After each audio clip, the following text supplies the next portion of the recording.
You're tuned to KSQD Santa Cruz, and this is State of Mind, Being Human and Living Well.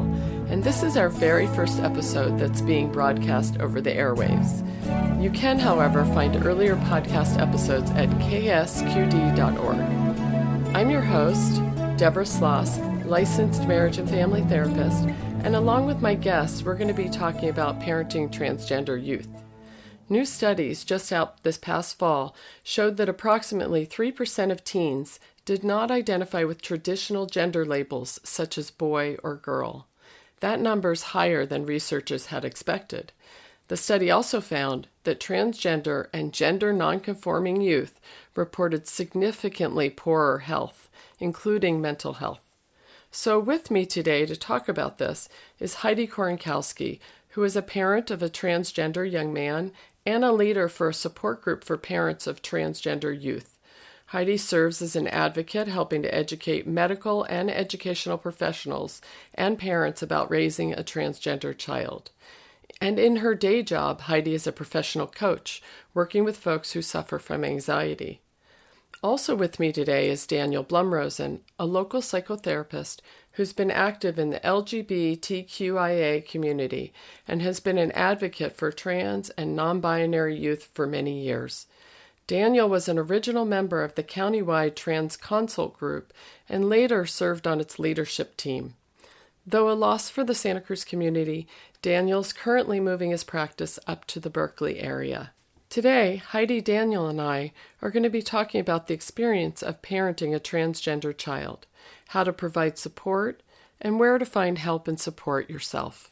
So welcome. Thank you for being here with me. Thank you for having us, Deborah. Yeah. So we're going to start today. Just, there's a lot, even in the introductions, there's a lot of language that some people may or may not know what that means. One of the ones that jumped out at me was LGBTQIA. I'm wondering if you want to say what all of those letters stand for. Sure. That is an acronym that stands for lesbian, gay, bisexual, transgender, queer, intersex, and asexual, or it can be agender. Okay. Yeah. All right. Today we're primarily going to be talking about transgender, right? Mm-hmm. Yeah.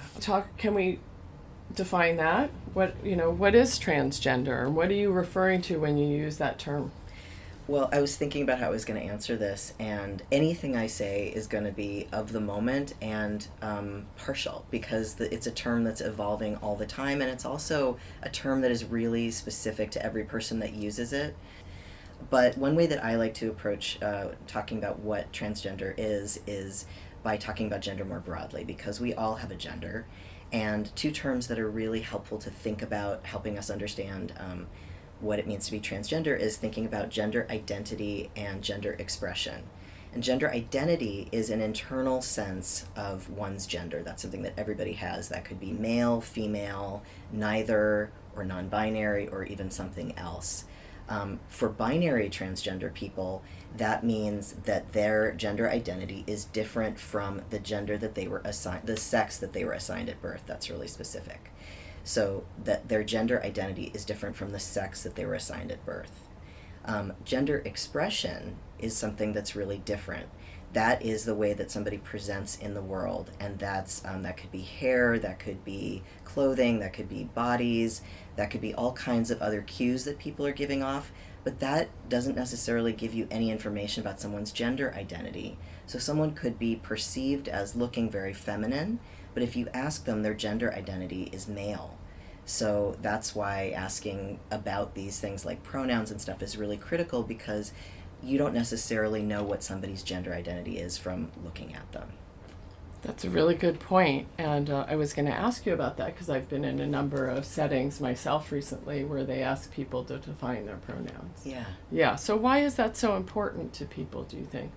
Well, it's really important because there's no monolithic trans person, right? We've had a lot of mythology about there being a narrative that trans people are supposed to look a certain way, and oftentimes that's been based on a cis-normative model, which sort of centers the idea that to be cis, which means being not transgender, is what's normal in our society, and that the closer you could be to that, the healthier you would be. And that's been very restricting and unhealthy for a lot of trans people, because a lot of trans people don't identify as being cisnormative. Their gender identities are expansive in all kinds of ways, or they're non-binary or gender fluid. So being able to ask someone who they are allows them to be visible, and also allows people to access services more. Because if you can't be seen, then your doctor can't actually give you care, or your documentation is complicated, or in schools your pronouns aren't respected. So asking these kinds of questions allows people to both be visible in society and access the care that they need. Wow, just listening to you, I can hear there are so many things in just your answer that different directions we could go. I'm going to rein myself in here to focus on what we had, talked about. But I can tell that there's a lot, if people are interested to learn more about, like a lot of the descriptions that you just used, the definitions, and where would somebody go, say, if they really wanted to learn more about that?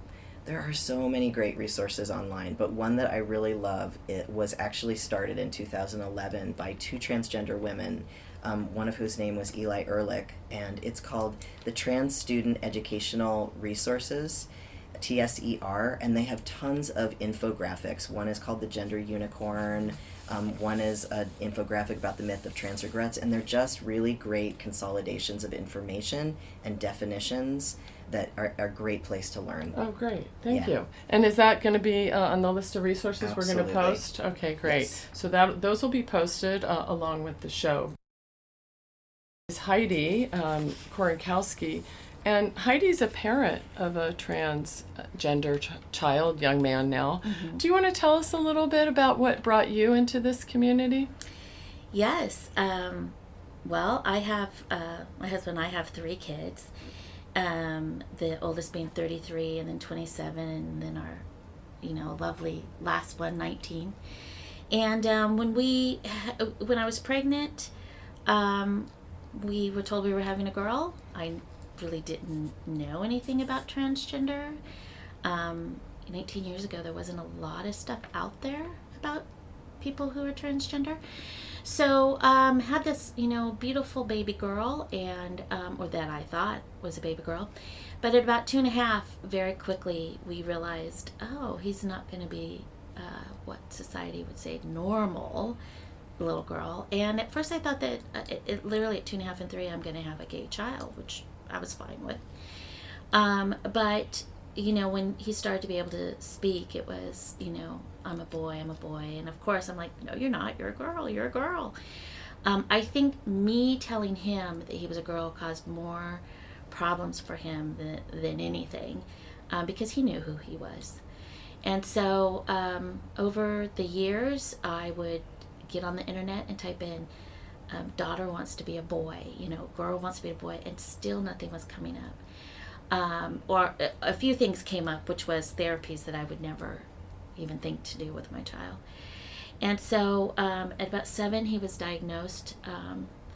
At the time, it was gender identity disorder. They don't call that now.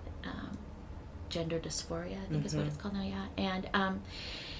And so we were told at the time that just to have hope, and that when he's an adult, he can figure out what he needs to do. So I really just thought that this was a burden that my child had to carry, and I didn't know, you just support him. So of course I let him have a short haircut, let him be able to express the way he wanted to express. When he was about 11, there definitely was depression, and he became suicidal. And I remember going to my husband Ron and saying, we have 3 choices. We can either put him in a hospital, we can let him transition, because at the time I'll get to that in a minute, but we can let him transition, or we can do nothing and we will bury him in 6 months. So which one do you want to do? And it was very quickly we knew we would transition him. How I knew about transition is, again, I got back on the computer every few years, get back on there, and what came up was the Barbara Walters special, which I am so grateful for that special. We watched it, and it wasn't so much Jazz who was the main child on there. It was the 3rd child who was a trans male. And we watched that with our son, and he said, oh my God, that's me. And that's when I realized, okay, you can do this. You can actually transition a child. And then once I started looking into it, I realized, okay, this is a possibility. I had no clue that this was even something you could do. Wow. So we very quickly transitioned him, and but at that same time, I felt very alone as a parent. I thought I was the only parent of a transgender child in Santa Cruz. And I found Shane Hill, and actually found him through a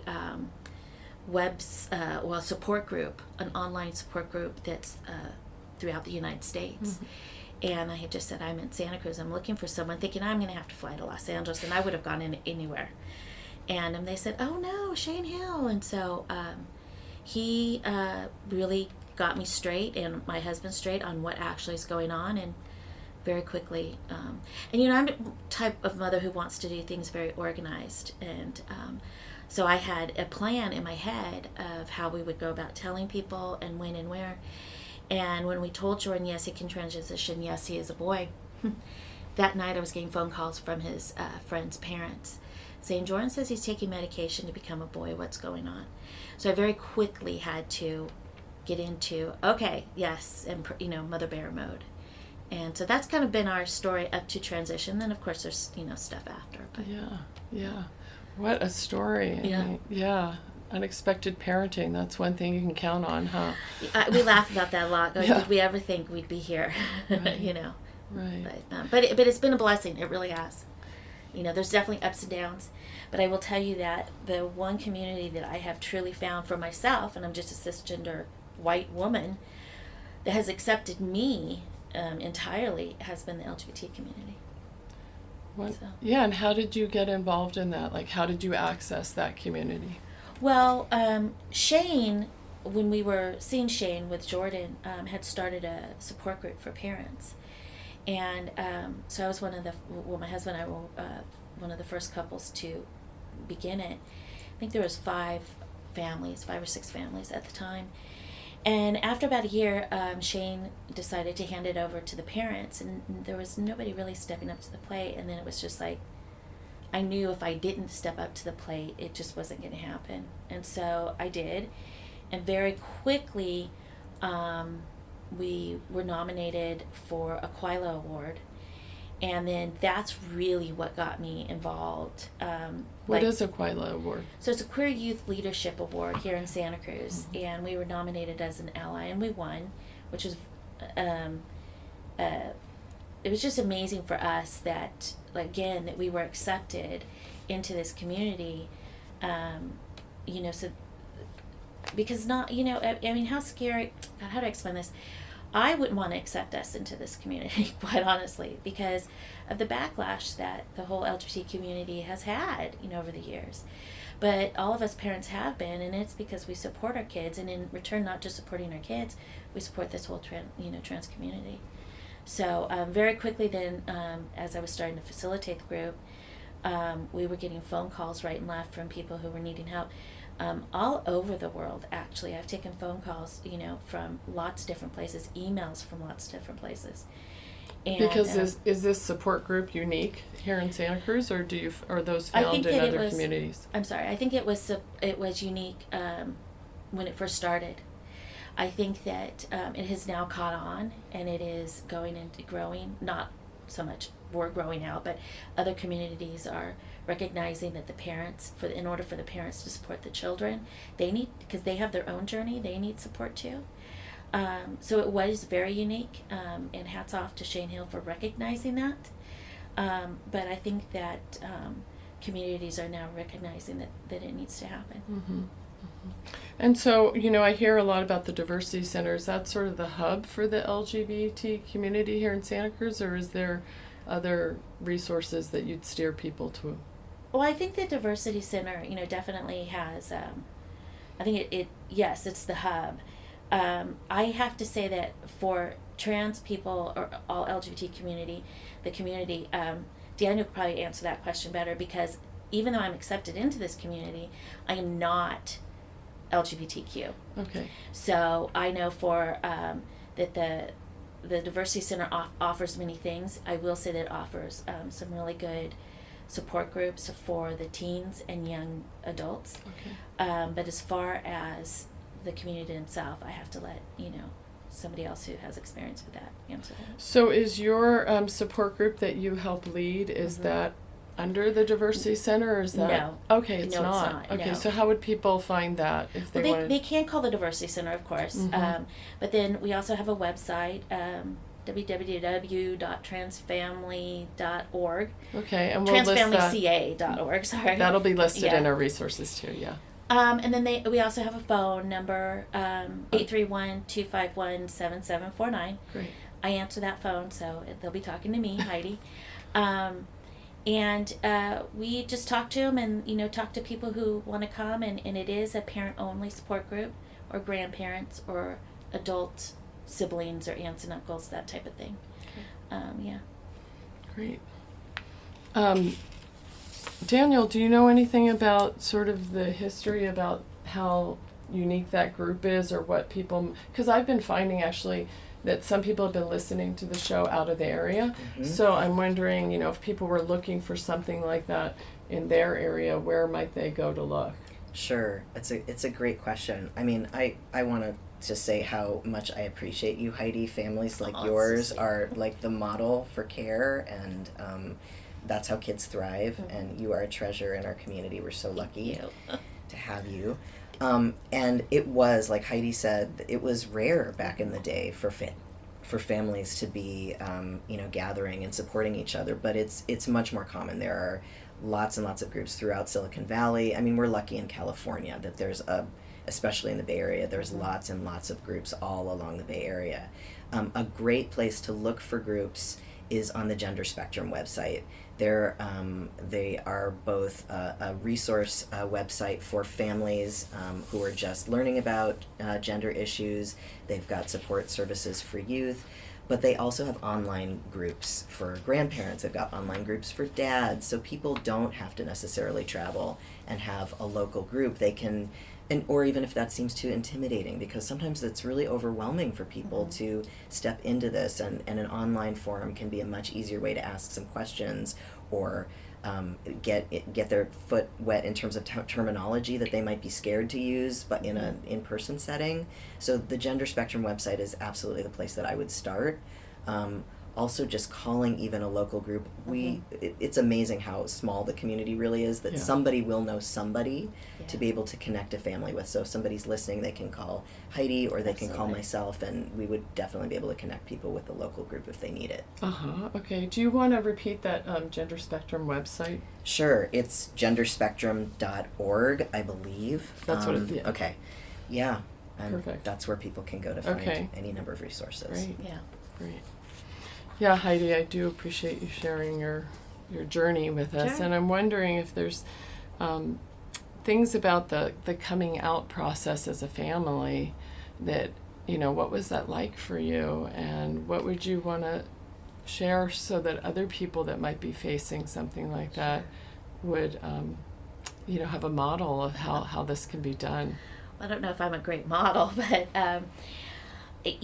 when Jordan, when we transitioned him, I say we, but it was a family, journey.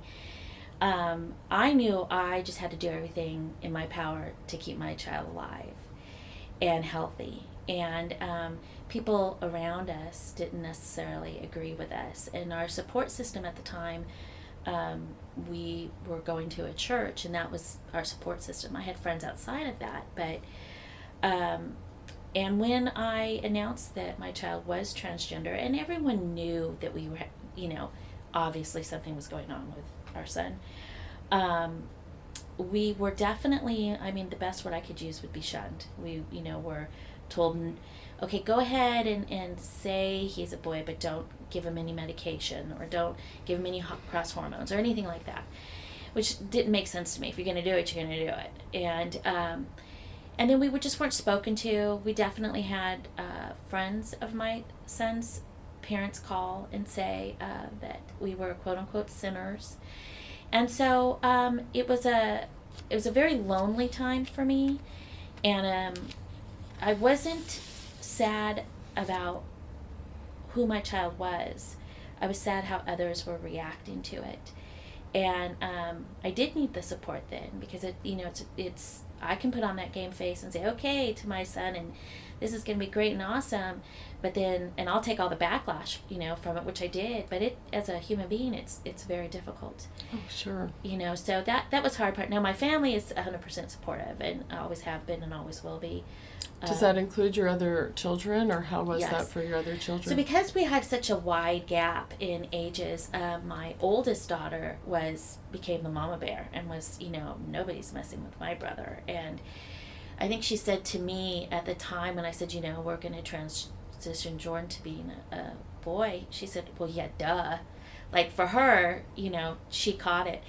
Our middle son, he has said that he accepted it, he believed in it, he agreed with everything that we were saying, but for him, socially, it was hard. He was in high school, and he didn't really want it to be known to his friends, and so he kind of distanced a little bit. And so it was difficult to, support him, also supporting Jordan. It was just it was a very... it was difficult in the sense that we had a lot of different aspects that we had to keep, kind of under our control for a little while. And so since then, our middle son has just been amazing, and he's always been supportive. But he struggled a little bit too as well. Well, that's pretty normal Yeah. for any kid in high school that, to find their place. And, exactly. Yeah. And I was one of those mothers that sat down with the family and just said, this is how it is. You will support your brother, no questions asked. If you have questions, of course, I'll answer them, but you will support this child. And so my two other kids, they knew, we're going to do what Mom says, They knew who was in charge. Yeah. And now for a break. You're tuned to listener-supported 90.7 FM KSQD K-Squid Community Radio for the Monterey Bay. Thanks for joining us here on State of Mind, Being Human and Living Well. I'm your host, Debra Sloss, and today I'm here talking with two guests, Heidi Korokowski and therapist Daniel Blumrosen, and we're talking about parenting transgender youth. Back to the interview. So, you really point out a couple of times now that the decision to transition Jordan was a life or death decision. Absolutely. Yeah. Absolutely. So I'd like to ask you, Daniel, if you'd be willing to speak about that a little bit. Is that common, that it's a life or death kind of decision? And what is the thinking about that now? It is. I mean, we know that rates of suicidality are far higher among trans and non-binary youth. And, when the question comes up, well, how can a kid this young make this kind of a decision? Joe Olson-Kennedy, who's a doctor in Southern California who sees hundreds and hundreds of she's a pediatric endocrinologist, says doing nothing is still a decision, and it's not neutral, right? Because the cost could be your kid's life. So it's really critical that we weigh that out for trans kids. And what is most important is family support. It's fundamental. And if a kid can smell or sense, teenagers and young kids can tell in their gut if their family is behind them or not. Heidi is amazing in terms of she was so clearly there for Jordan. But a lot of families, their own doubt, their fear, their shame around this stuff, that translates to their kid, and that leads to instability inside the kid in terms of their feelings of safety and security. So it's fundamental to make sure that the family support is there, and then that reduces suicidality, as does, we know statistically, taking action. Even small steps like allowing kids to socially transition leads to better outcomes, better mental health for them, and lower rates of suicidality. Can you speak to, you said social transition, what the different types of transition are? Mm-hmm. Social transition, nothing medically happens in terms of transition before puberty. That's just, puberty happens when puberty happens. So we don't introduce hormones to anybody who's under a puberty age. There are some exceptions to that, but I'm not a doctor, so I'm not going to address that.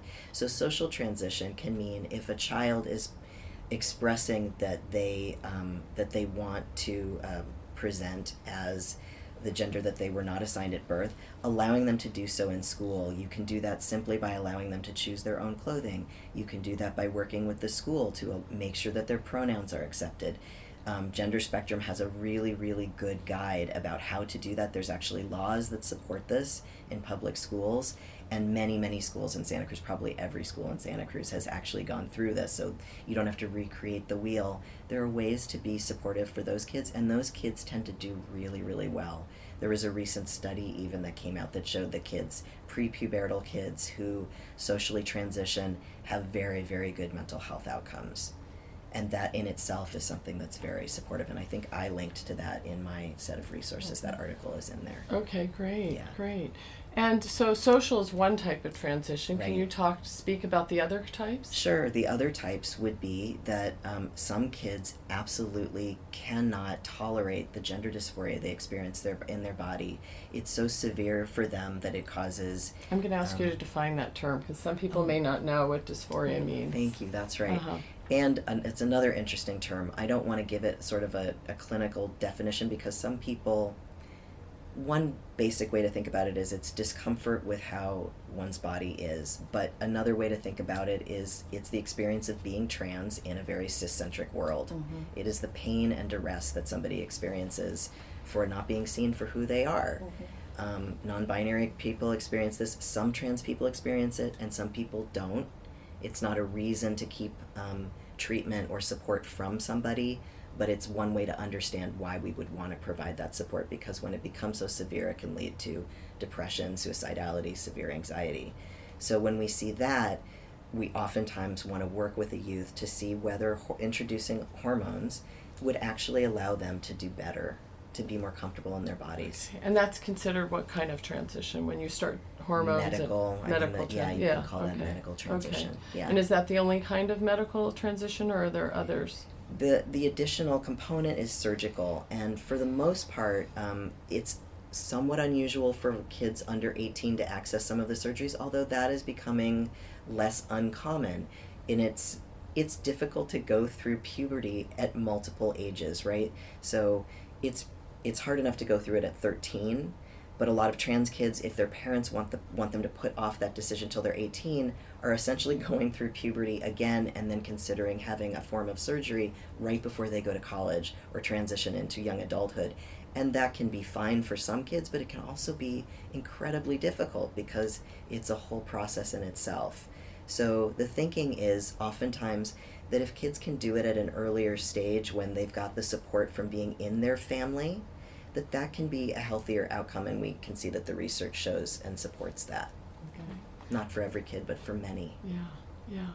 So I'm really glad that you spoke to that, because in my own work, I run across the people thinking that as soon as you say transgender, it means surgery. But you're talking about this whole spectrum of different aspects of transitioning.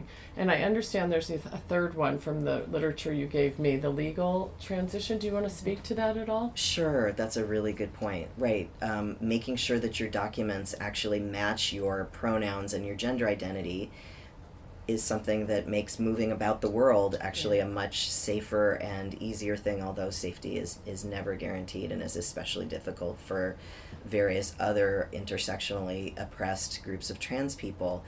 It still can be very difficult to go through the airport even if you have had your documentation changed. But yes, it can be an expensive, it can be a time-consuming, it can be a very challenging bureaucratic process to go through and get your driver's license, your social security, your passport, all of that stuff changed. That is much easier when you're younger, when you have a less of a footprint around the world, right? As we get older, our names are everywhere, and that just becomes a more difficult process. Yeah. Heidi, given that Daniel laid that all out, I'm wondering if you'd like to talk at all about what that experience has been like helping your son, navigate absolutely. I when we realized that this was happening, when this is happening, I'm just that type of personality. I had a list, and I said, okay, we need to do. Jordan wanted to do a name change, so we did the name change, and I said, let's get it done legally. And very quickly, within a year or two, I had just everything taken care of. it's definitely a lot easier when they're younger to get the name change, and then you get the birth certificate changed, and then you get the time it was California ID changed, and get all the medical records changed, school records changed. It was time consuming, and definitely I kind of had to, because that was, what was that, 8 years ago, almost 9 years ago, I had to fight a few people on it. But if, the one thing that I've learned in this whole process is you go in as a parent who knows what you want. You don't go in apologetic. You go in saying, no, this is what's going to happen. You will do this for my child. And once you go in with that, it seems to work out a little bit better for you.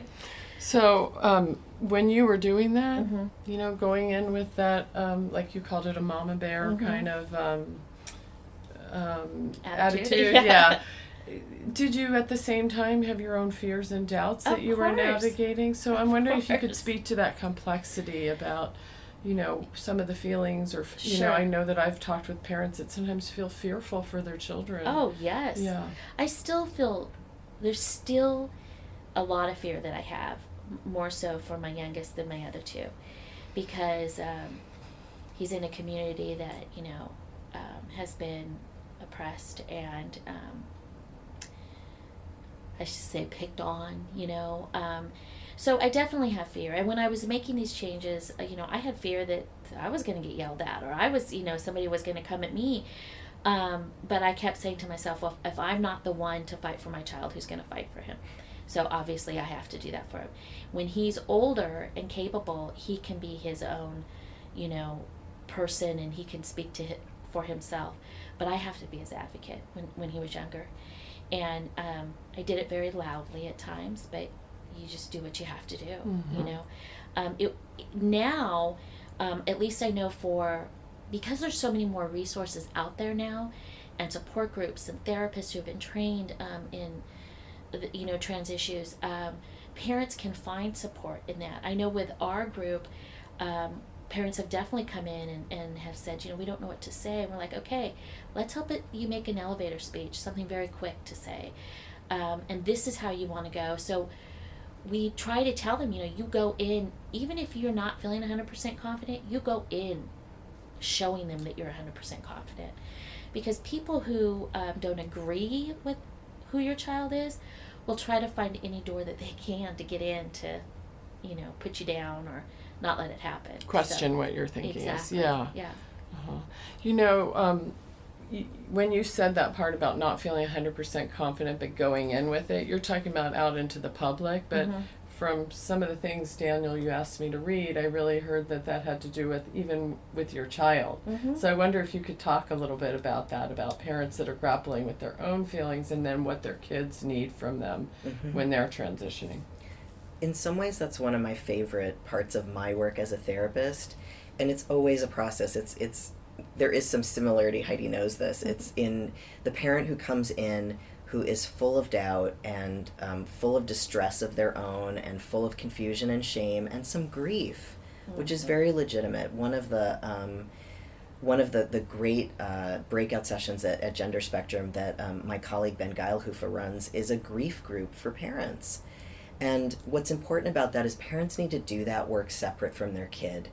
Which is why we do family-based therapy, but I have the parents come in separately to get those words out, to get the fears out, to get the, oh my God, what if no one ever loves my child questions out, away from their kid. You need to protect your kid from those kinds of thoughts and be that mama bear, that, parent who's there for them and let them know that they are loved. But it's totally natural for parents to have those fears. And what's exciting for me is being able to have compassion for that and see that when you have compassion for that, parents grow and change because they feel so much shame for having that. And then when you match them with other parents, which is why the family support groups are so critical, that a dad talking to another dad who's been there about, oh my God, I have a trans daughter, it's an amazing process of them going from this doubt and fear to being these fiercely supportive, amazing advocates. And it's just a powerful and beautiful process, but it's normal and it's natural. So when you say being there for the kids, what do you mean by that? What is it that the kids need from their parents? they need to be listened to, they need to be believed, they need to not be questioned or grilled regularly, like, are you sure? There's this sort of trans enough kind of category. There's also this, like, it's so interesting because this would not have been the thing 15 years ago, but there's a conflation of sexual orientation with gender identity. Some parents are like, please let my child be a lesbian, right? 15 years ago, that might not have been what they were coming in with, but now it's like, please, isn't my child just a lesbian, right? Rather than a trans boy. And saying that to your kid is so damaging, because your kid is coming to you, like teenagers, the last thing they want to do is actually talk to their parents about things that are this intimate. But if your kid is doing that, it's big for them, right? We all know this about teenagers. So just being able to listen with compassion to your kid and saying, that makes sense, I'm going to do my work, I love you, and I'm going to be here, is really the basic of it, right? It's the foundation and the fundamentals that helps kids thrive. You know, a funny other thing that I've heard is sometimes they don't want to talk about that as the only subject. So as much as they want support, what else do you think they want? They want to be treated like kids. They want you to ask them questions about what music they're interested in, and they also don't want to, thank you, that's great. They also don't want to be grilled constantly about their gender, like, how's your gender today? How's your dysphoria today? So treating them also like the, well-rounded kids that all kids are, including trans and non-binary kids are, is also critically important. Not making it the only issue. Yeah, because I've heard that grief for the kids too, about what they perceived as the lost relationship that they used to have with their parents before they told them, where they could talk about all different things with ease. Right. Yeah. So. Can I add something to that? I will just say that we had Ben come to. We've had him. He comes once a year to our group. Can you say who he is again? I cannot pronounce the last name. Gail Hoofa. Gail Hoofa. Yeah. Ben Gail Hoofa. He runs his grief workshop for our group once a year, and we have such a huge turnout, and it is so amazing. And for me personally, there was definitely a grieving period. Mine was rather a 2-week where I crawled in bed and cried for every day for 2 weeks, and then I was, okay, you're done, now move on. Because it wasn't that I thought I was losing my daughter, it's that I had perceptions and assumptions of what I was going to have, because my child was so young when this started.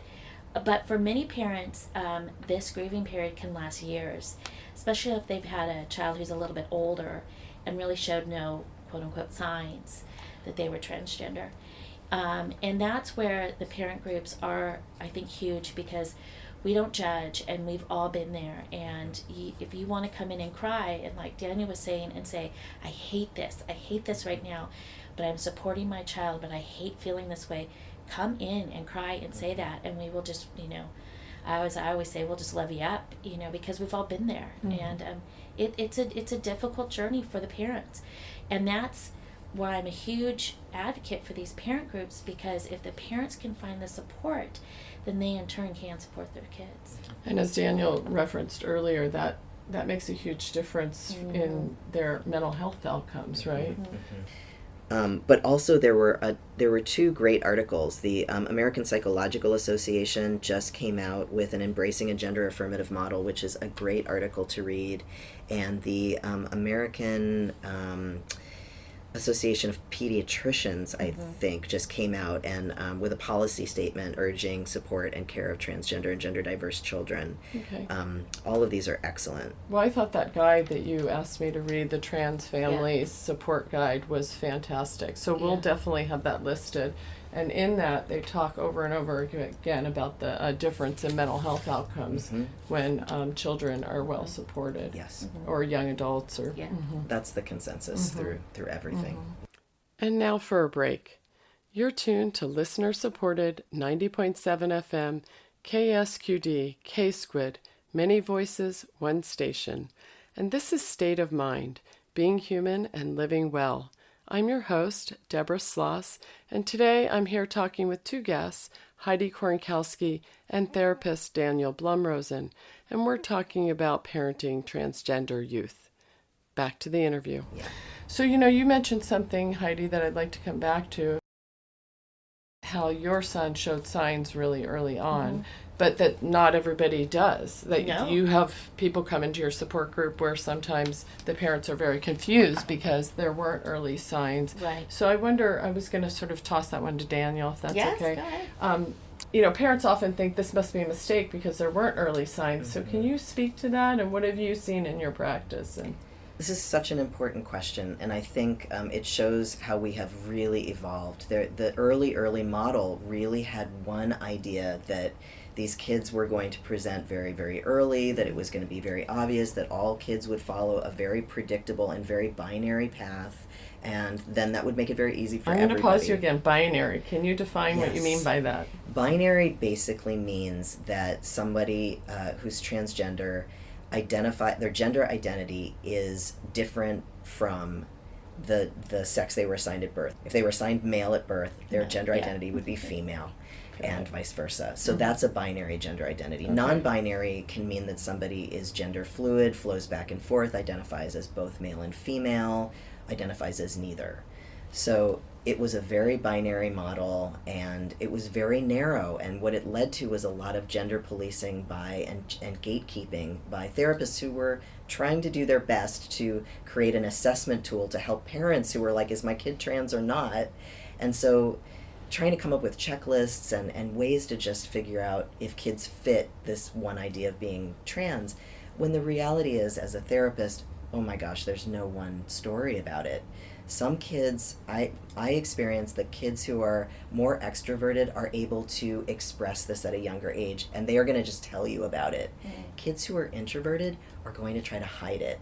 They're going to try to please their parents. They may not be able to come out to you more than once. They may say it very quietly. So there's all different ways, and parents usually get really surprised by and confused by the kids who are quieter. They're like, why is my kid not asking for hormones? And I'll say, well, your kid's asking for hormones in therapy every week. And they're like, well, why is...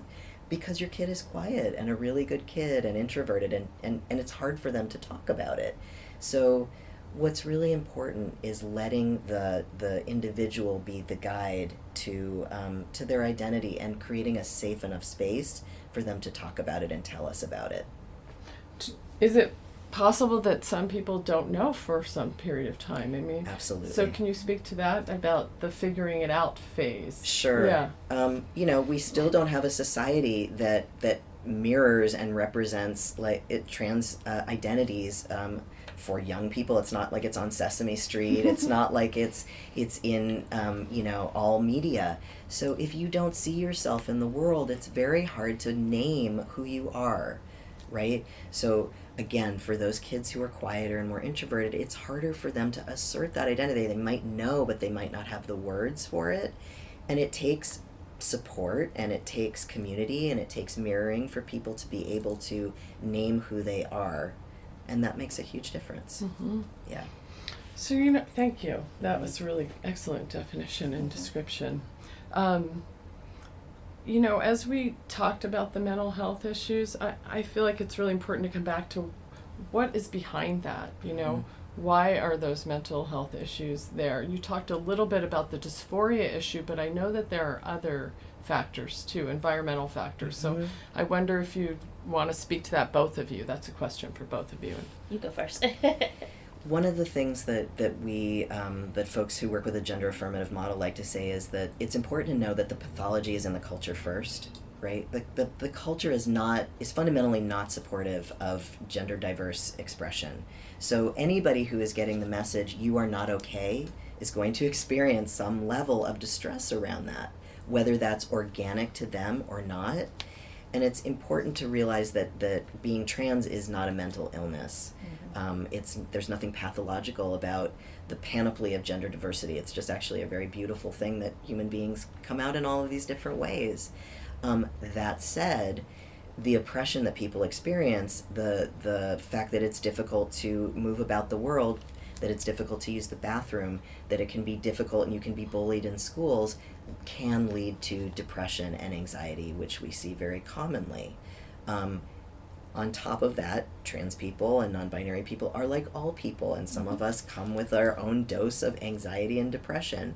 But it's up to therapists and families to help parse those things and not just make the assumption that everything going on with a kid that comes in for therapy is about gender, right? A kid may be fine about their gender with a lot of support from the family, but come with a heavy dose of depression that we have to deal with. Mm-hmm. So parsing that is an art, and about being, not making assumptions that the pathology is about gender identity mm-hmm. itself. Mm-hmm. But certainly, large stressors are going to amplify any pre-existing kind of, what would you say, propensity. Absolutely. And it's also worth noting that trans people come in all shapes, sizes, and races, levels of ability. So those things are also compounded by intersectional oppressions, mm-hmm. race, access to care. Mm-hmm. All of these things can make depression and anxiety far worse for people. And mm-hmm. it's important for people to be educated about how those factors actually also contribute to people's ability to thrive mm-hmm. and do well.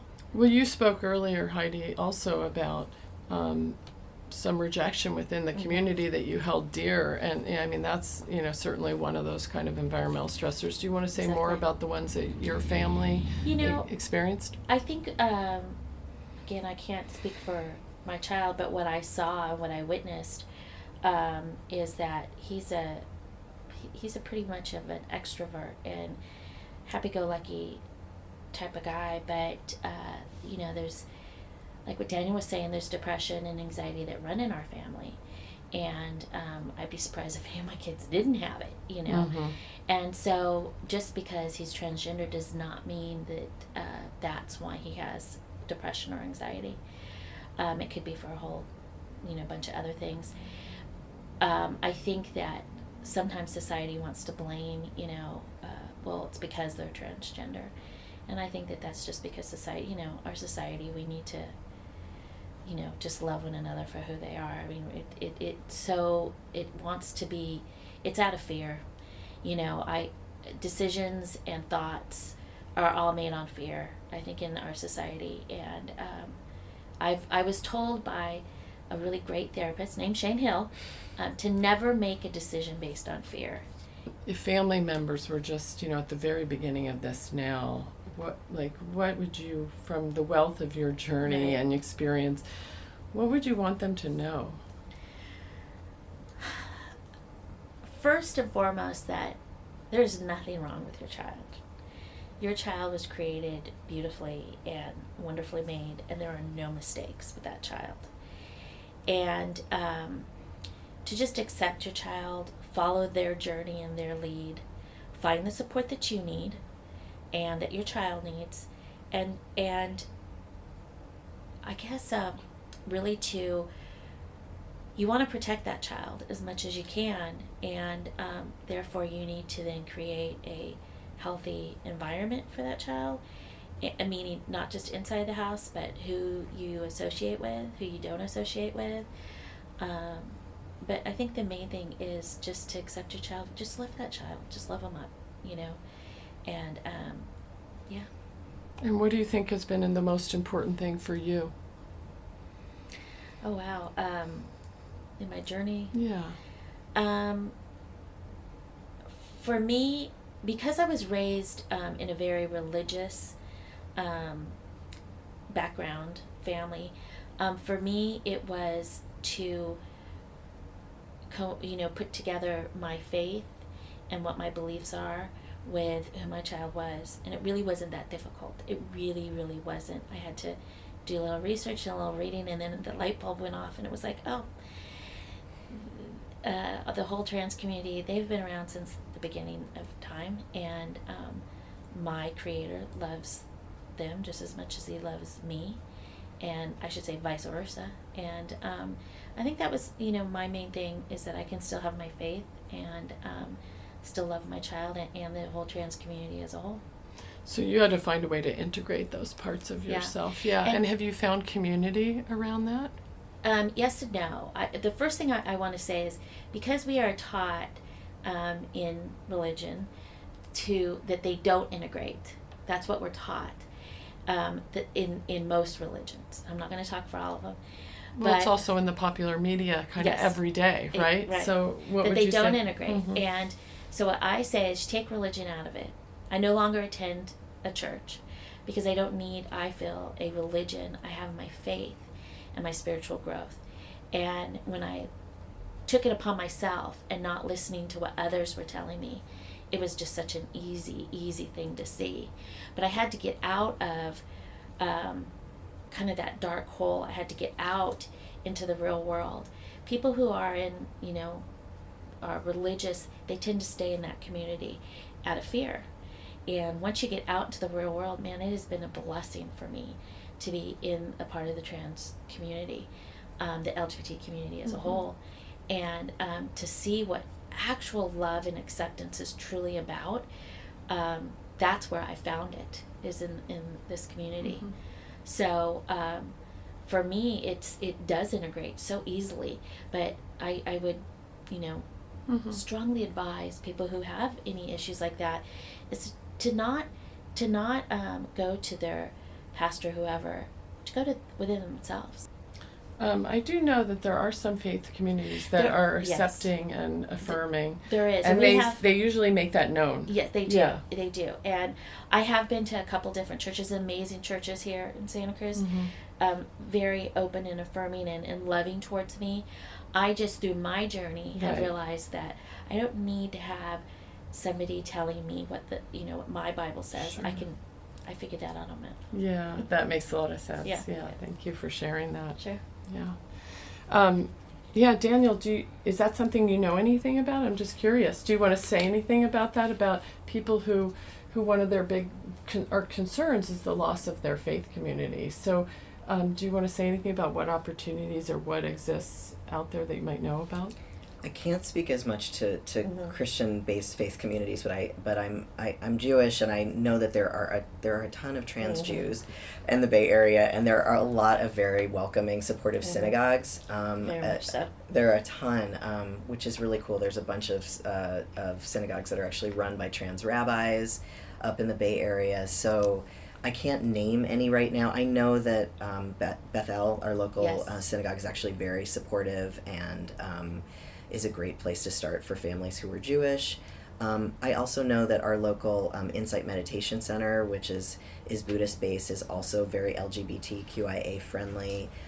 There's also, I think it's called Out in Faith, and the Diversity Center would know about it. They could also, if people were wondering, they could probably call Daniel or me. Yeah. But, and that is, I want to say 20 plus churches here in the Santa Cruz County that are open, affirming, and that's called Out in Faith, that they could get a hold of. Great. And that would list all of the different, yes. and for both Christianity, Judaism, Buddhism. I know it's for Christianity. Okay. But I believe that it's also for Judaism. Okay. What about you, Daniel? I asked if there's anything that you feel like you'd really want people to know, maybe parents of kids who are questioning or who have recently come out, something that you just feel like if you were going to distill it down, what is the most important thing you think for them to know about?